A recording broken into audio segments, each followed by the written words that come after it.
নমস্কার, কেমন আছেন সবাই? আশা করি ভালো আছেন।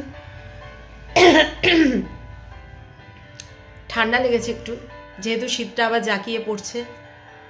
আজ আমি উপস্থিত হয়েছি আপনাদেরকে আমার যে নতুন কাব্যগ্রন্থ বেরিয়েছে যা কিছু আমার, তার থেকে দুটি কবিতা শোনাবো বলে। শুরু করছি প্রথম কবিতা। কবিতার নাম কবিতা। সব কবিতা যাকে নিয়ে, সে জানবেও না কোনো দিন।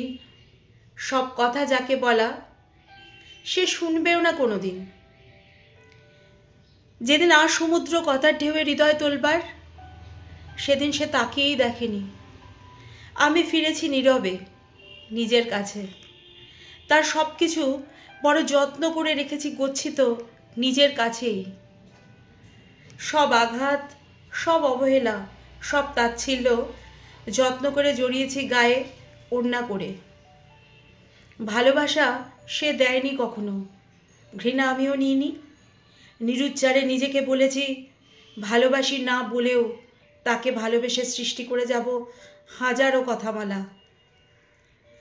হয়তো সুদূর ভবিষ্যতে অচেনা কেউ ভালোবাসবে এই কথামালা, ভালোবাসবে সেই কথায় আষ্টে পৃষ্ঠে জড়িয়ে থাকা আমায়।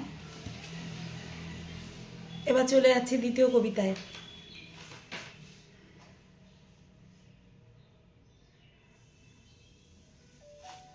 দ্বিতীয় কবিতা পথ চলা। স্মৃতির পথে চলতে গিয়ে হয়তো কিছু বলতে চেয়ে আজকে তুমি আনমনা বারবার। অনেক বছর পেরিয়ে এসে অবহেলায় ঝরে শেষে মথিত আজ সকল বকুল হার।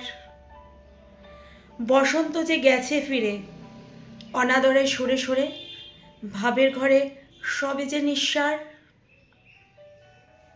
বেলা শেষের দক্ষিণ হাওয়ায় কেন তবু ফিরে তাকাই, সত্য যে পথ তার ভাঙি না পার।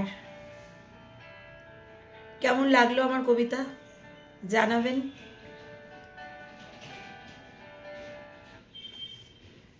আপনাদের দেওয়া সামান্য প্রতিক্রিয়াও আমার আগামী সৃষ্টিতে অনেক অনেক উৎসাহ প্রদান করে। সঙ্গে থাকবেন। আমার ছোট্ট চ্যানেল মৌসুমের কবিতাকে আপনাদের একটু ভালোবাসা ও আশীর্বাদ দেবেন। আর বইমেলা আসন্ন, বইমেলায় আপনারা গিয়ে বিভিন্ন লেখকের বই সংগ্রহ করে থাকেন। যদি কারোর মনে হয় যে আমার লেখা কোনো বই সংগ্রহ করবেন, কবিতার বই, তাহলে অবশ্যই ডেসক্রিপশনে দেওয়া ইমেল অ্যাড্রেসে যোগাযোগ করবেন। ভালো থাকুন, বই পড়ুন, বইমেলায় যান, অনেক মজা করুন। নমস্কার।